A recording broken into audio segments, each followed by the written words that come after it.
ధర్మేంద్ర ప్రధాని రాజీనామాపై మనతో మాట్లాడడానికి ప్రభుత్వ విప్ అద్దంకి దయాకర్ ఉన్నారు. కాసేపటి క్రితమే కేంద్ర మంత్రి రాజీనామా చేశారు. ఏం చెప్తారు ఒకసారి విప్ గారిని అడిగి తెలుసుకుందాం. సార్, మొత్తానికి ధర్మేంద్ర ప్రధాని అయితే రాజీనామా చేశారు. ఈ రాజీనామాను ఎట్లా చూస్తారు? ధర్మేంద్ర ప్రధాన్ గారు ముందే ఈ రాజీనామా చేసుంటే ఇంత పెద్ద నష్టం జరిగేది కాదు. ప్రధానమంత్రి గారు ముందే దీని మీద స్పందించి ఉంటే ఈ నష్టం జరిగేది కాదు.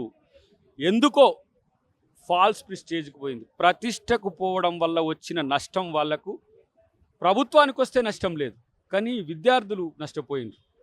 విద్యార్థులు ఈరోజు దాదాపు 100 మంది ఐసీయూలో ఉన్నారు. ఇలా విద్యార్థులందరూ కూడా ఏ హాస్పిటల్లోనూ కూడా తెరవకుండా అట్లా ఆ విధంగా దాడి చేసిన పరిస్థితి. అంతకంటే ముందు 12 మంది చనిపోయింది. ఈ పరిస్థితి ఎందుకు తెచ్చుకోవాల్సిన అవసరం వచ్చింది?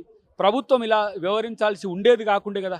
ఎందుకు ఈ పరిస్థితి తెచ్చిందో ఒకసారి ఆలోచించుకోవాల్సిన అవసరం ఉంది. ఏది ఏమైనా ప్రజాస్వామ్యంలో కొట్లాడే ఏవైతే శక్తులు ఉంటాయో వాళ్ళ కొట్లాడే దాన్ని గౌరవించాల్సిన బాధ్యత ఉన్నది.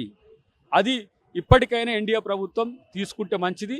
ఇలా ప్రధాన ప్రతిపక్ష నాయకుడుగా రాహుల్ గాంధీ గారి స్పందన తర్వాత మొత్తం ప్రభుత్వంలోనే, దేశంలోనే ఒక పెద్ద చర్చ జరిగింది. ఇది నష్టం జరుగుతుందనే ఉద్దేశంతో ఇమ్మీడియట్గా ఇంకా నష్టం కాకుండా ఆ విధంగా వ్యవహరించింది. కాబట్టే ఈరోజు ఆ మాత్రమైన పరువు నిలబడ్డది. అదర్వైజ్ చాలా నష్టపోయే అవకాశం ఉండే. మీరేమో పరువు కోసం అంటారు, ఆయనేమో సంఘ విద్రోహ శక్తులు జరిగినాయి కాబట్టి ఎటువంటి అవాంఛనీయ ఘటనలు జరగకుండా రాజీనామా చేశామని.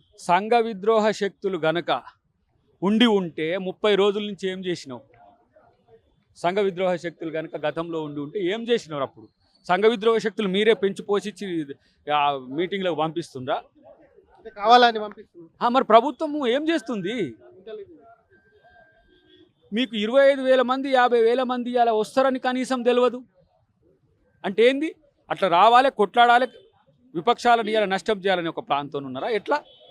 దేనికోసం సంఘ విద్రోహ శక్తులను ఢిల్లీకి రానియనిస్తున్నది? పోలీసులు రానిస్తుండ్రా?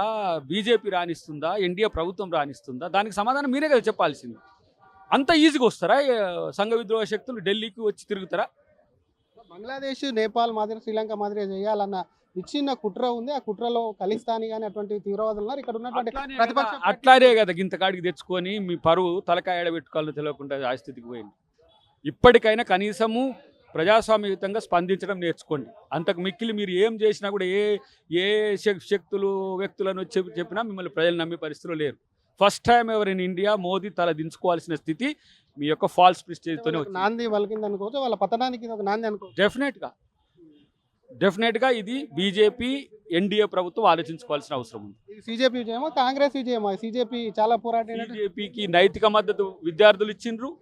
సిజేపీ విద్యార్థుల యొక్క ఉద్యమాన్ని చూసి ఈరోజు ప్రధాన ప్రతిపక్ష నాయకుడిగా రాహుల్ గాంధీ గారు ఇచ్చిన మద్దతు వల్ల వచ్చిన విజయంగా మనం భావిస్తున్నాం. Thank you sir. ఇది అసలు రాహుల్ గాంధీ చేసినటువంటి ప్రెషర్ ఏదైతే ఉందో ఆ ప్రెషర్ వలన కూడా ఒకవైపు ఇది విద్యార్థులు కాంగ్రెస్ పార్టీ తీసుకొచ్చినటువంటి నైతిక విజయం అని చెప్పి అద్దంకి దయాకర్ అంటారు. అసలు సంఘ విద్రోహ శక్తులు వస్తే అసలు బీజేపీ ప్రభుత్వం ఏం చేస్తుంది, కేంద్రంలో ఉన్నటువంటి ప్రభుత్వం ఏం చేస్తుంది, వాళ్ళే ఉసిగొల్పారా, వాళ్ళే వెళ్ళారా అని చెప్పి ప్రభుత్వ విప్ అద్దంకి దయాకర్ అనుమానం వ్యక్తం చేస్తున్నారు. మరొక పక్క ఇది నైతిక విజయం అంటూ కూడా, ఇదంతా కూడా బీజేపీ పతనానికి ఇది ఒక నాంది అంటూ కూడా ప్రభుత్వ విప్ అద్దంకి అంటున్నారు.